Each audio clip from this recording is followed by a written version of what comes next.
If you fully understand what is your foundation of your natural abilities, and I have objective performance-based measurement, data-driven, reproducible, reliable, valid, so that to really discern what is it for somebody's natural abilities. But if you understand that, if you're working aligned with your abilities, it feels exciting, it feels energizing, it feels fun.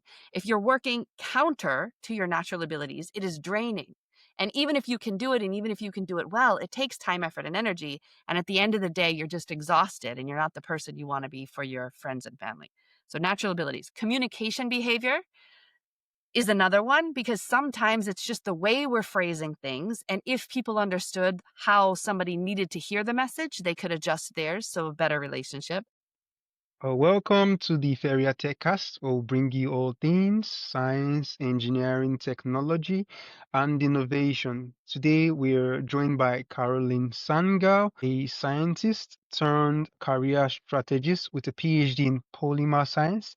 After a successful career in chemical R&D and executive recruiting, she found herself asking a powerful question: is this really it? This led her to found Nest Success, where she supports high achieving professionals and job seekers who are ready for clarity, fulfillment, and a career that truly fits.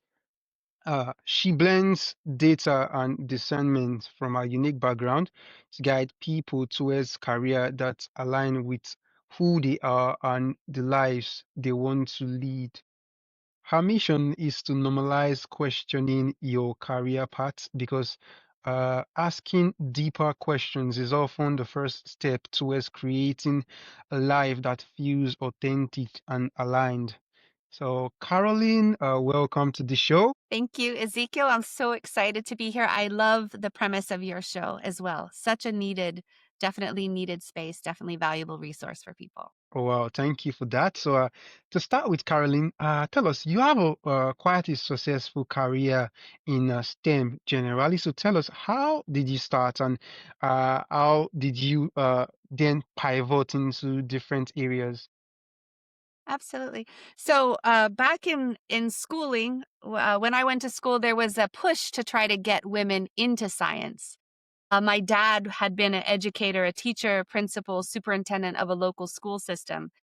And originally, I thought I wanted to be in the school system. I loved learning, and I thought maybe I'll be a teacher. And my dad really encouraged me not to do that, because that was the path he took. And he said, I don't know if being a teacher is going to support the lifestyle I think you want to be accustomed to. And I thought, oh, okay, okay. So I said, well, then what am I supposed to do? He said, you like math, you like science, uh, maybe something in that area. In high school, I really got interested in chemistry. Really got interested in chemistry. I thought it was fascinating, exciting to see how things worked. And my mind just kind of clicked with that. So I thought then, if I liked chemistry and I also was doing well in math, then maybe engineering would be where it was at. So I have a brother 2 years older. He was in chemical engineering. I ended up going to the same university he was going, and he said, you should, if you have any doubt or any desire to maybe do chemical engineering, you should start there. You could always change your mind later if you don't particularly enjoy it, but it would be really hard to start in chemistry and switch to engineering. But if you went in engineering, you could always switch to chemistry or any other subject. So I did chemical engineering, and I did well. I could do well. I could do it, but I just felt this like visceral reaction, like in my stomach, thinking like, am I having food poisoning? Am I getting sick? Like having to calculate the pressure drop through a pipe. Okay, like here. I'm glad there are pipes. I'm glad there are manufacturing systems. I'm glad there are people that love calculating the pressure drop through a pipe. I don't care. I really don't care. I was thinking, like, what is in the pipe? Like, tell me what is in the pipe and how does that matter and how is that helpful and how is that actually good for the world?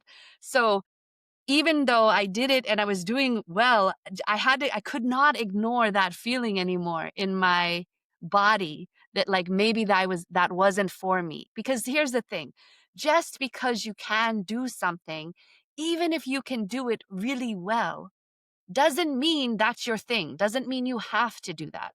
So I switched after transport and thermodynamics. Now, transport phenomena and thermodynamics. Normally, people switch before those. I switched after. And it wasn't because I did poorly, it was because I didn't care about it. So I switched to chemistry. But what was interesting about engineering was they had a very well defined partnership with the local industry. So the students could go and end up doing the co-op assignment. So they would go to school for a semester, then go work in a job for a semester, then go to school and work in a job. And so that stretched their graduation period from 4 years to 5 years. Well, when I went to chemistry, I thought, I want to still do that. I still want to work in industry while I am in school. And so I made my own program. There was no formal program in chemistry, but I contacted some local industry places and was very fortunate that one hired me to work in their analytical lab. So that company made thermoplastic elastomers, so cross between plastic and rubber. So like the grip on a golf club or the grip on your toothbrush or anything of that sort, or the weather stripping all around the window of your vehicle, those kind of things. So it could be extruded like a plastic, but had the flexibility like a rubber. Well, when there were materials that went out to customers, but then something happened to them. Like, let's say it was a black piece of rubber, and all of a sudden there was like white on it. Like, so that is called blooming, and it can happen. Like, sometimes there's wax that like migrates to the surface. So in that analytical lab, I was like a detective. And so I had to figure out like what was that material and why is it there? So I enjoyed that part of it.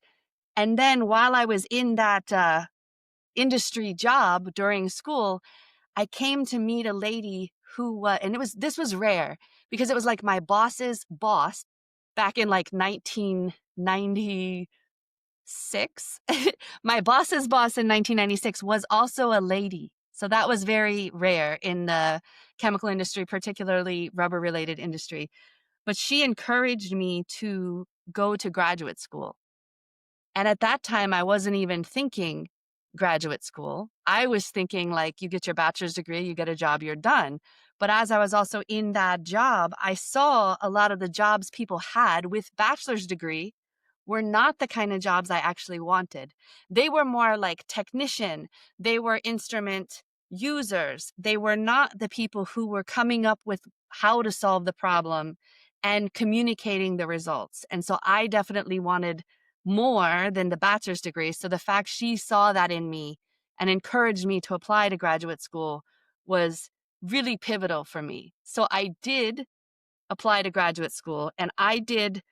Usually they say you should not go to your undergraduate and graduate at the same university. However, I was at a place called the University of Akron, and the University of Akron has a world-renowned phenomenal polymer science program. So polymers are between rubber and plastics. Polymer science is this. They also have polymer engineering to study the manufacturing. Again, probably pressure drop through a pipe, but the polymer science program I thought was fascinating. And because Akron had such a great program, I applied to go there and got in, and it was a phenomenal time. But even when I was there, the cool thing about polymer science, so if there's anybody listening that's thinking like, oh gosh, I'm not sure, this engineering might not be for me, or oh gosh, I'm not sure. But polymer science, cool thing about that, it was almost like you could take every thing that you liked from certain subjects and make your own, like you're assembling a toolbox. So like maybe you need a screwdriver, maybe you need a hammer, and you make your own toolbox, and that can be polymer science. So for me, I was able to take the things I liked. I liked knowing about the material. I got to end up doing fatigue and fracture mechanics. You would never think that by just meeting me on the street, but I did fatigue and actually did a lot more fracture mechanics of rubber and rubber reinforcement in graduate school. So I got to make things and break things. And that was kind of cool because you grow up and your mom says, don't break anything. And then in graduate school, I got to start breaking things on purpose. And then that continued on um, in industry. Wow, that was a really interesting story. You had my attention like 100% of the time. I really love the story. It was quite a journey for you. So, tell us, how did you go from uh polymer science, which was where you concluded the story, to how you then went to found Nest Sources, and also could you just give us an overview of what Nest Success is about and how you then, what was the reason why you actually founded it? Absolutely. Okay, so there's a few chapters to this story. So we'll start where we left off. So in graduate school, I was studying rubber reinforcement. One fun thing was I also used to teach this class to some industry people that came a couple times a year. So that class was about ASTM test methods for rubber. And like 3 weeks of the year, people from industry came to help their people learn, help their technicians learn about these rubber test methods. Just so happened one time in this class, and I spoke English really well, so I was naturally a good fit for being a teacher. Some of my family in grad school family, English was not their first language. English was not their it was harder to understand, especially for a lot of American industry people that might not be highly educated coming to the class. They they liked that I spoke English fluently, so that was a good move for me. Well, one time there was this particularly smart, handsome gentleman in the class. I was not looking for anything other than helping these people learn. Next thing you know, it's 23 years later, and we've been married all this time. So I met my husband in the class. That was important because originally I thought, while I was in school, I became so networked in the local rubber industry. I thought I'm going to work at Goodyear or Firestone or Michelin or Bridgestone, like any of these, I'm going to work there because I had connections to my school. This man lived in North Carolina. And so as we started realizing we weren't just friends, that we wanted a future together, I then needed to pivot and find something in North Carolina. And there was no real rubber industry related to where I was. So I switched my focus. And instead of rubbery materials with a hard entity to reinforce, I flipped it to the reverse, a hard matrix and rubbery entities to make it flexible. And I started doing structural adhesives to bond car parts together. So there I was doing fatigue and fracture mechanics for that, so that if our company put out an adhesive on an automobile, and over time the dynamic fatigue, and there was a crack and it started to grow, like, is it going to last past the warranty period? That's what the manufacturers wanted to know. So I was helping come up with that data. And I did it, and I did it well, but still inside me was this voice like, oh man, this isn't it. And I was thinking, oh, and I overrode that so much because I thought I already just got my PhD. This is useful. I should be doing this. But I also had this other voice saying, like, I ended up having children, and I had this voice in my head saying, like, how are your children supposed to come to know, love, and serve God if you're just all in this company the whole time? And I had this thing thinking, like, oh man, and if I do someday when I die, and it's like, okay, well, what did you do on Earth? And I said, I made adhesive to bond metal car parts together. I just didn't see how that mattered. And so I had these two conflicting things. So I was praying for a way to get to be home more with my kids. Next thing you know, there was the automotive industry had a huge downturn, and the projected sales for my company for the automotive area were going to be 40% less. And they did a layoff of 10% of the people in the entire company. I was one of the people. So then I had these conflicting things, like, number one, like, don't you know who I am? Like, I had all these awards. I made this millions of dollars of product for you. I did this fatigue and fracture test method. My name is on the list. And concurrently, I had this feeling like there was this huge hug, like maybe my guardian angel or something, helping me see, like, okay, this is going to be okay. And this was my way to end up being home with my kids. So I was for a few years home with my children. Then when my youngest was getting ready to enter into school, my husband said, "You need to go get a job." I'm like, "What the heck, get a job? Like, I have to drop them off. I have to pick them up. I'm the room parent. So making the field trips and the cookies and all this stuff for the kids in the classroom. How am I supposed to have a job? I can't do that because the job will want me to work from like 7 to almost 7. And by the time I get home, they're in bed. Like, I don't know how to do it." He said, "Look, all I'm saying is if anybody ever has a job, don't tell them what you can't do. Tell them what you can do." 3 days later, I got a call from a recruiter for the chemical industry. Now, they found my information and they wanted me to go work in Detroit for a competitor to my former employer, again, making structural adhesives to bond metal car parts together. But I said, "Nah, that's not, firstly, my husband wouldn't move. His family is all around. So that's not going to work. And I'm sorry, I won't be able to be interested in that job." I asked a question. I said, "But where are you located for this chemical recruiter place?" This firm was located 10 minutes from my home. So here I found a way to get to do something exciting, actually help people. And I had flexibility because I chose a job that was 100% commission only, meaning I was recruiting for the chemical industry all over the globe. And I would make a relationship with the hiring manager, and I would make a relationship with a candidate. And most of the time, it wasn't like somebody applied. I was searching and researching using these skills I learned in school and in grad school to search and research, and found the candidate made a good match. So, like a matchmaker.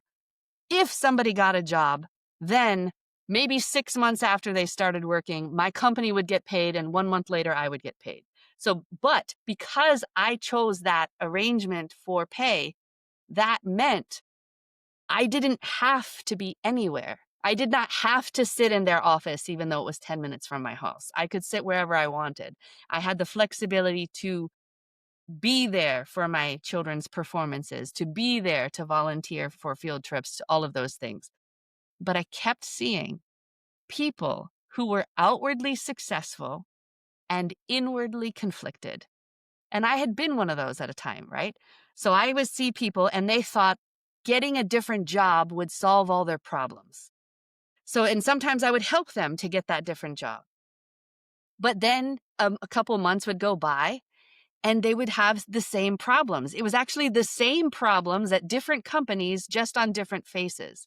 And I kept thinking, man, there's got to be a way to tackle this. Like, how is it that these very bright, accomplished people, very successful, they're not feeling satisfied, they're not feeling fulfilled? Concurrently, I was winning all kinds of awards, global performance of this recruitment firm for all, like they had franchises and then all around the world they had them. And I kept getting this pace setter, like global top performer. And I'd get to go on really cool trips. But even when I went on these cool trips, they were during the time my children had school. So my family couldn't go with me. And I'm thinking, how is this even fun? Like, I won this award and I can't even take the people that I want to be there because they're in school. And I was pushing myself so much to be successful, to win these awards. I also started having health challenges. I got up to a point of class 2 obesity. I had high blood pressure, multiple medicines for that.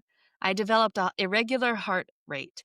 I had a cardiac ablation surgery. All of these things.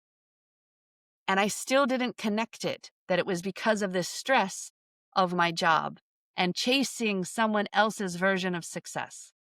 So my husband, he comes around every so often and has these golden nuggets of wisdom. And he said, after our 20th wedding anniversary, he said, "Look, I'm scared we won't have another anniversary. And what does it matter? If you're not here, nothing matters. I don't care what you do, but what you're doing isn't it. So find out what you want to do, and I support you 100%. And I thought, well, man, we have a child getting ready to go to college. We need the money. He said, we don't need the money. Money doesn't matter if you're not here. So I quit. I quit that company. I never quit anything I transitioned from engineering. I didn't quit, right? So but I didn't. So I quit that company, and I took time for my own self to heal, to do a lot of internal work that I had not ever done before. And I developed what is now the foundation of my company. I treated this problem, how is it people are outwardly successful and inwardly not fulfilled? I treated it like a dissertation topic. And so I dove in and I did the research and I found out, um, for me, I made something called the Next Success Method. So I help next chapter explorers become authentic success creators. And how I do that is the Next Success Method. So there has four foundational pillars. One is your natural abilities. So how are you hardwired? How are you where gifts and talents poured into you innately that even if you didn't do something, you would still do it well. For some people, maybe it's like remembering numbers. For other people, they could read something and they remember it, or almost like a photographic memory. For other people, they come up with tons of ideas. For other people, they don't come up with tons of ideas, but they can focus really well. So all of these things, if you fully understand what is your foundation of your natural abilities, and I have an objective performance-based measurement, data-driven, reproducible, reliable, valid, so that to really discern what is it for somebody's natural abilities. But if you understand that, if you're working aligned with your abilities, it feels exciting, it feels energizing, it feels fun. If you're working counter to your natural abilities, it is draining. And even if you can do it, and even if you can do it well, it takes time, effort, and energy. And at the end of the day, you're just exhausted and you're not the person you want to be for your friends and family. So, natural abilities. Communication behavior is another one, because sometimes it's just the way we're phrasing things. And if people understood how somebody needed to hear the message, they could adjust theirs. So, a better relationship. Another one is in your head. Everybody has these, not to be crazy, everybody has voices in their head, right? Like this thing that's pushing you, like either like you could do better, or come on, is that it? Or all of these things. These in your, they can help you and they could hurt you. So understanding that dynamic and being able to flip to more helping you, not hurting you, is a pillar. And another is having an integrated vision. So many times people go into their job and their job has mission, vision, values, and their job has what you need to do to get to the next level of performance. And they never figured that out for themselves. What do they want? What do I actually want? And so first you need to come up with, what do you want your life to look like? And how can your career fuel that life, not detract from it? See, I had gotten multiple times in my past where I jumped into something and I became what was needed in that organization, whether it was school, grad school, this company, you know, the recruitment firm. I became what was needed for the job, but I had not ever figured out what I really wanted, because what I really wanted was flexibility. I really wanted to have relationships with my family. But when I was so busy chasing someone else's success, I did not have the time to give to that family. So this Next Success Method, my company is Next Success. I help people with a structured program to discern that for themselves, because I don't want other people to have the health challenges I did, the relationship stress that I did. And if I can help them be truly fulfilled and happy, then I will have done well. And then someday, okay, what did you do on earth? I help people to come to know you, to come to appreciate the gifts and talents that they are, and not to have to ever dim their light or hide something because it didn't fit into a corporate mold, but instead allow themselves to fully shine in the way that we were all created. So that's a long answer. That started as such an amazing story and ended as a really, really great talk. So, tell us, Caroline, Your next success method help people work in tandem to their natural abilities. So let's start from the roots. What are natural abilities, and why are they important when people want to make career decisions? Mhm. And now most people don't even know this exists, right? So, natural abilities are the innate talents that you have hardwired into you. So, the things that you spend time, effort, and energy on to develop are skills. You develop a skill on top of your natural ability, right? So if you were ever in a class and you're working in a team and there's a brand new concept and you felt like, man, everybody else is getting this and I'm not getting it. Maybe their natural abilities were aligned with that particular concept. And in time, with your dedication and your effort, you were able to study and maybe you were able to get that concept, but it took you a little bit of extra time. So that's how natural abilities can work. The way to figure them out, there is a gold standard performance based measurement. See, sometimes people have assessments, right? Like, oh, let's figure out your strengths. Clifton strengths. Are you a woo or are you a accelerator, right? And you're like, what the heck does that even mean? And if somebody took that assessment multiple times, they're going to get different answers because some of the assessments are subjective, meaning, let me ask you a question. You tell me how you think you are, and then I'll tell you what you told me, right? So personality assessment, those go on that Myers-Briggs assessment, and then you have this thing like, oh, what are you? Oh, I'm an ENTJ. And now what, right? So like, and now what the heck do you do with that? Like, it's just a party talk. That's all I have. It's a party talk, and I say, oh, well, this is a lot of CEOs can have this same personality type, and it didn't tell me how to get there. But I found this Highlands Ability Battery, and if anybody ever is interested, I would be happy to help you take this and figure it out. But don't be surprised, and for engineering students, you won't. But it's a 3-hour long assessment in 19 different sections. However, right? Garbage in is garbage out. If an assessment tells you, oh, you take this thing and in 5 minutes, we're going to tell you your ideal career, that's garbage, right? So 3 hours, let me see how you are in 19 different areas. Interestingly, this test was made by a guy way back in the day, and he worked for General Electric. And lo and behold, this man was a mechanical engineer. Okay, so this is like over 100 years ago.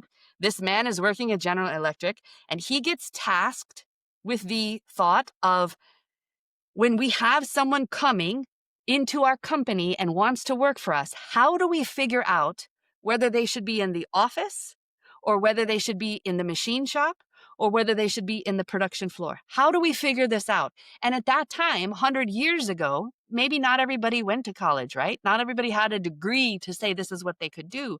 So this man thought like a true engineer, and he said, hey, when I do mechanical engineering and I want to see if a new part works, I make a sample.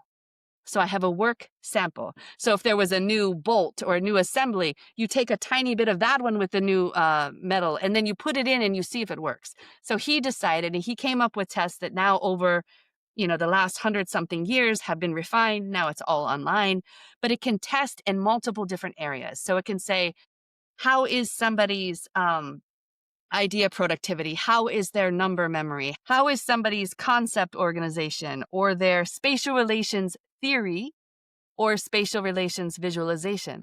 Very, very different, right? You can have the theory of how well you can make a bridge, or you can be able to actually see 3D objects by looking at 2D information in your mind. Not everybody has that. But if you have that, guess what? You probably could do really well in engineering. And if you don't have that, guess what? You might be better selling engineering products. So it just depends of what you want. But even things like how is your visual speed versus how is your visual accuracy? You ever know that guy or the girl who like read the stuff and they're like, oh, I'm done. And you're like, really? And then you ask them a question and it's not quite right, or they made the paper and it's not quite right. So visual speed, visual accuracy. So what I help people understand is how were they, where was their starting point? And there are correlations for different careers. Nothing is bad. However, somebody is made, already amazing. Because there was no mistake. You're made on purpose for a purpose only you can do. The challenge of our lives is figuring out what that is. So if I can help people understand what is their natural abilities, how does that align? I can also help them see how does that relate to multiple different careers. But then we pair it up with many other things. So it's not just your abilities. It's not just the skills, the things that you've invested. It's not just your interests, but it is where are you in your career development stage? Are you brand new? You're willing to do most of anything? Or you're like 50 years old and you're like, forget it. I'm not doing all that. I'm only doing this thing because now I know better. But your career development stage, your natural abilities, the skills, your interests, your personal style. So are you introvert or extrovert? Are you generalist or specialist? All these things affect your work. Your family, the family you came from, the family you have now. Both of these things influence what's a career decision. Your values and your goals. I help people go through all of those. Then we come up with a vision. What do you want for your life? What do you want for your career? So that's my partially how natural abilities relates. Well, that didn't sound partially. That sounded quite elaborate, to be honest. You really did justice to it. And I think I'll actually go check out that assessment test you talk about. Who knows, maybe there's a better field suited for me other than mechanical engineering. You I'll know? just get to find out. Well, I think that was a really great response, Caroline. So, tell us, what does mental fitness and emotional resilience as part of a career strategy really mean?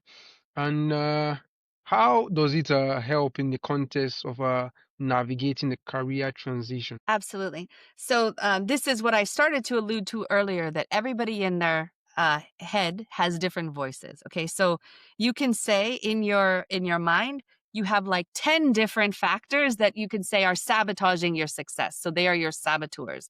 Those are things like a judge, hyperachiever, hypervigilant, pleaser, victim, all of these things. And then you also have sage responses like innovation, curiosity, all of these things. So if I can help people understand what's their favorite flavor of sabotaging their success, whether it's their performance, relationships, or well being, then I can help them counter that. So, again, we're going to start with an assessment. Why? Because there's science. So, the assessment would be the program I use is Positive Intelligence. It's called PQ, was made by a Stanford professor, Shirzad Shamin. So, first, I help people understand what is their foundation, what is their sabotaging thoughts. For me, I had hyperachiever, controller. I want to control every single thing as much as I can. And hyperachieving, that's why I was always getting those awards. And it did lead me to some success. But when it was overly used, I was yelling at my kids, yelling at my family. Not that work always got first and family got the leftover. So it relates to your relationships at work, at home. It relates to how confident you are in yourself. So, even in an interview, how you prepare. And that's actually how I came up with it. I had coached a guy, brilliant, brilliant guy. I coached him for interviews. He's like, oh, I need to know behavioral based interviews. I'm like, I could do that in my sleep. Okay. So he's like, tell me about a time when. And every answer he gave me was great. But when he went to his interview, firstly, he had travel problems. So he went to the interview, and then all of a sudden he gets 2 hours of sleep the night before the interview. Then he had tech problems with his presentation. Then he starts sweating through his suit. Then he sits down, and the hiring manager is asking him a question, and he's thinking this man thinks he's an idiot. And so automatically, as he is answering his questions, he's answering with such like, ugh, because he's mad thinking this guy thinks he's an idiot. Now, reality, nobody pays for someone to have a flight to a different location for an interview for a company if they think they're an idiot, right? This man, though, in this moment, he's sabotaging his success. He did not have good sleep. He was not able to overcome these challenges. He was not able to realize the person across the table from him genuinely wanted to get to know him. And he's thinking, this guy thinks I'm an idiot. So automatically he's answering defensively. And guess what? He did not get the job. That's when I started to realize there was something else that needed to happen. So I did search and research, found that PQ program, and I took it. And I took it at first like, okay, I'm going to do this program for the benefit of my clients. Of course, this is what I'm going to do. Oh, look at me. I can become a coach for this thing. And as I took this and I went through, the initial part is 8 weeks. As I did that, I told you I had high blood pressure, right? I had 3 different medicines I was taking for high blood pressure. Within 8 weeks of this mental fitness program, the top number on my blood pressure, no other changes, dropped 20 points. 20 points. No medicine, just this Wow. program. So huge, huge effect as far as understanding the ability to respond, not just react. Because have you ever had like something happen, some trigger, something, and you just snap at somebody? And then later you realize, like, oh man, maybe that was a little too much. That's probably because in that moment, something was sabotaging your success. If you can catch it, if you can understand, if you can do daily practice to try to counter those, then you could respond and come with a more wise response versus just the trigger response reaction. That was a really amazing response from you. So, tell us, Dr. Caroline, how did your background in science, I mean, from engineering to polymer science, how did this background shape how you approach career coaching? Oh, that's such a good question. So, in science and in engineering, I learned very methodically how to set up experiments, how to observe, how to uh, this whole scientific method, right? Like I have the hypothesis and now I'm going to have the, you know, design the experiment and the data and the conclusions and all of that. And then the reiteration again and again to keep trying, to keep learning, to keep questioning what you think is true and getting the data to what you see is true. So that approach of questioning, additionally, the learning in particularly graduate school of searching the literature, searching and because they say research, right? Well, what is research? Research is searching again.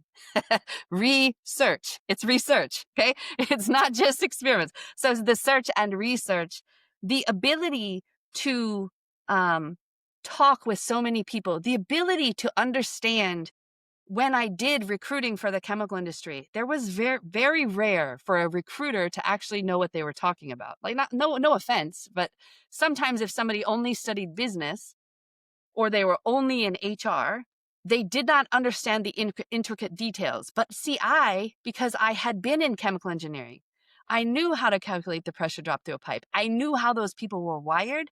I knew what they were thinking. And even in the first year of engineering, I don't know if it was the same as where you were, but in the first year of engineering, everyone was together. The electrical, the mechanical, everyone was Yeah, together. yeah, So it's yeah, the same so here I too. learned yeah. So I learned the difference of what it meant and what it was, how those different varieties formed. So then when I was recruiting for the chemical industry had mechanical engineers. The chemical industry needed to have, there was a time I had to help come up with a maintenance director to make an entire maintenance program for a chemical manufacturing facility. And so I was able to glean on those times in engineering to understand what would be the qualities of a great candidate. And I understood the culture of the company. So this STEM background and even your mechanical engineering, it is a phenomenal foundation, but it is not the end, right? Chemical engineers, they say most people that become CEOs had a chemical engineer background because they're very good at processes and flow, right? So that's good also in a company. Mechanical engineering, you can do anything. You can do anything. You could be the guy assembling, you could be the person making the drawings on, I don't even know what you use now, but back in the day it was CAD, right? You could be that guy doing that. Or you could be the guy helping other people understand how and why that's cool. Or you could be the guy helping get funding. Or you could be the person helping with ideas. So many things. So transferable. Engineering, STEM fields are phenomenal foundations that can be useful in any career and any industry. But if you understand who you are, what you do best, what you're interested in, what you want your life to be like, then you can help all of these things craft to come up with what should you do. And you don't have to think about like, oh man, I need to come up with my next 40 years. What about next 4 months? What about next year? You don't have to come up with your whole trajectory from your vantage point. You don't. You really. And if you talk to anybody, unless you talk to like your grandparent, everybody else, nobody's career trajectory was stepwise linear. Everybody's is like a big squiggle of yarn or thread. It's just like a mess. It's like here in the United States, in a month or so, where everybody will start putting Christmas lights on their house, right? Here's the challenge. By the time you put the Christmas lights away, you're so freaking sick of it. And it's usually cold. And so you just like get that crap off the tree and you throw it in the box and then you get it out the next year. So I'm about to have to get this out and it's going to look like somebody's career trajectory, what it really was, because it's just going to be a jumbled mess of wires and lights. So you have to take it out and make sense of it later, and it all becomes useful and has a purpose. You really do know how to give great response to questions, and I greatly appreciate that. So, tell us, what was the first sign that someone is successful on paper but unfulfilled in their career? I mean, you talked about how you were doing well in your job, but you weren't having much time for family. So, how do people know that? I mean, while being successful in their career, it's actually not really fulfilling deep down. Mm. So, do you dread Monday mornings? Right? Do you dread Monday mornings? Do you wake up in the middle of the night stressed out and you're not sure why? Do you, as you get to your work, as you travel there, or you park your car and you're getting ready to get out, are you like, like, does it feel this like dread? Because here's the thing, when you go and you're doing something and you like it, man, every day is like Christmas morning. Every day is like you're like, I can't wait to see what this day has in store. I'm so excited. Now there can be sometimes it's just like, but like the most of your day, if you reflect back, were you energized and excited?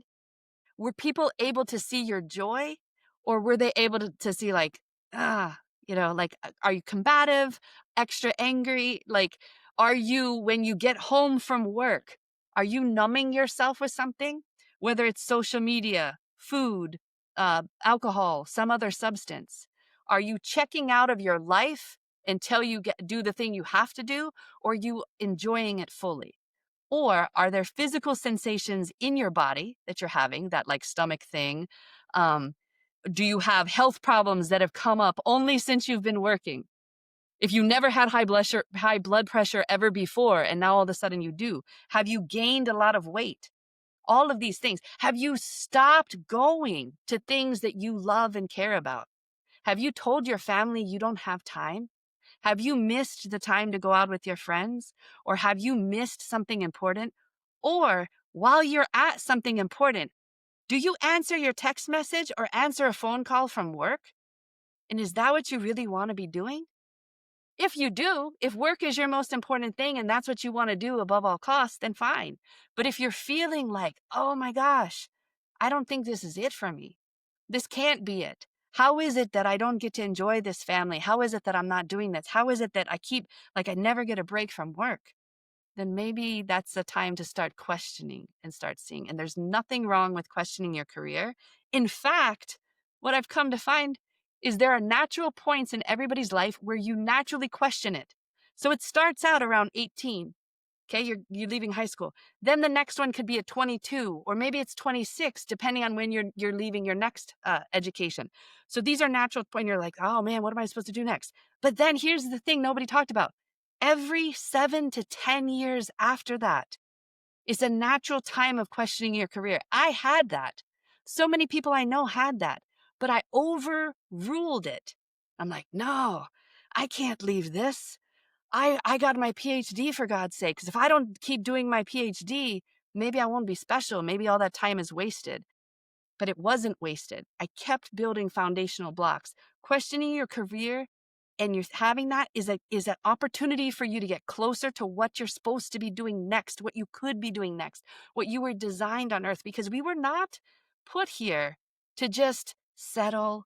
We were not put here to just survive. We were put here to thrive, to make a difference, to use all those gifts and talents to make ourselves, our family, our community, our world better.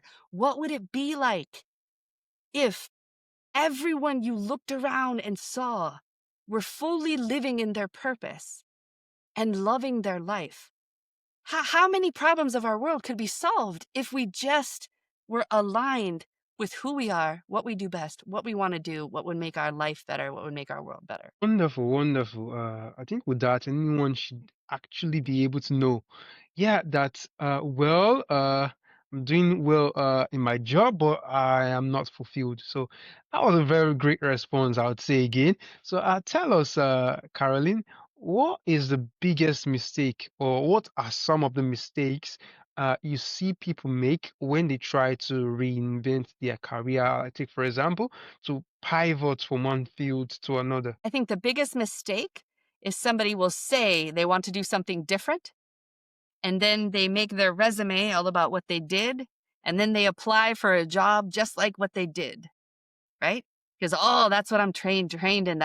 I was a project engineer. Okay, so I don't want to work in this company. Oh, but I'm going to go apply to be a project engineer at that company. That's the biggest mistake. Thinking that what you did means that's what you can and will do. And what you did, it can set you up for that. So what you have to do is create a bridge from your past to the place's future, the company's future, right? If you can create a bridge from your past to that future, that's matter. So even like, when I'm trying to be the chemical recruiter, I'm like, hey, I tell you what, if you would like somebody who actually understands what they're talking about, who knows the difference between a chemical engineer, mechanical engineer, electrical engineer, polymer engineer, who can understand the difference between an analytical chemist versus an organic synthetic chemist versus a quality control chemist, if you want somebody like that, and you want somebody I'm an extrovert, I'm a specialist, I'm a detailed communicator, right? If you want somebody that uses all of these things and can help somebody fully understand what's well, I think I would be a great fit in your organization, because my background of education, my knowledge, my experience all sets me up for tremendous success to be positively differentiated in this role that you need for your company. I guarantee you, I will become a top performer within a matter of a couple years. And I did. So, like, you have to phrase it, but otherwise, like, hey, how can you be a recruiter because you just did fatigue and fracture for cars? Okay. Guess what? I studied broken things to make them stronger. Now I study broken people to make them stronger. How cool is that? Wow, that's really cool, I would say. So, uh, tell us about Nest Sources. I think you have a podcast for Nest Sources where you talk about career talks, like you've been giving us really great tips here. So, tell us about the podcast. What's it about? I mean, what's like a normal episode in the podcast like? Okay, I don't have very many normal episodes yet. I'm still relatively new in my podcasting journey. My podcast started in April 2025, but I want to have useful information for people and their career transitions, whether that is um, reasons you're not getting interviews, whether that is after a layoff, now what? Whether that is conversations with people who have done pivots in their career and learning from their stories and how their careers pivoted and were transitions, or whether it's talking to people who've worked with me and how that worked out for them and how they are much happier, more fulfilled now, and what they're doing after going through the next success method compared to now. So if anybody would like to listen, my podcast is called Your Next Success. It is available on all the major podcast platforms. You can also come to the podcast main site, which is nextsuccesspodcast.com. So that's how to get um, for the podcast. Amazing. So, I have one more question for you, Carolyn. There's this question I normally like to ask all the guests I interview here on this podcast. Now, tell us, what does innovation mean to you, and how does it relate to your line of work? I mean, from being a scientist to someone who is helping people redesign their career. Hmm. This is great. Great question. So, to me, innovation is the ability to use your genuine curiosity to explore and come up with something new and helpful for the world. So but first you have to be calm enough, to be silent enough to allow those ideas to come to you and then taking acting on those. Um, how does that relate to my career and helping people now? I have to help them pause, assess, decide, align, and then have a massive action plan of how to get there. So I think all of those are also foundations of how to innovate, how to uh, make the next level of success, the next thing for you in your life and your career. That is really amazing. So, finally, tell us where can our listeners, get to contact you, or maybe ask some questions, or maybe ask you more about the assessment test you mentioned earlier and how to take them. So my website is nextsuccesscareers.com. So nextsuccesscareers.com. Additionally, you can look me up on LinkedIn, Carolyn Sangal on LinkedIn. So we can also maybe put those in the show notes. So I would very much love to be connected with anyone, and also from my website, you can set up a time to have a free consultation, and we could discuss your specific situation and how I might be able to help. Wonderful. So, Caroline, it's been a really great conversation with you today, and I'm really excited to have you on the show. Thank you so much, Ezekiel. And I'll be happy to come back at other times as you have continued success to talk about whatever is relevant and helpful for your guests. Great, and be very excited to have you on the show some other time.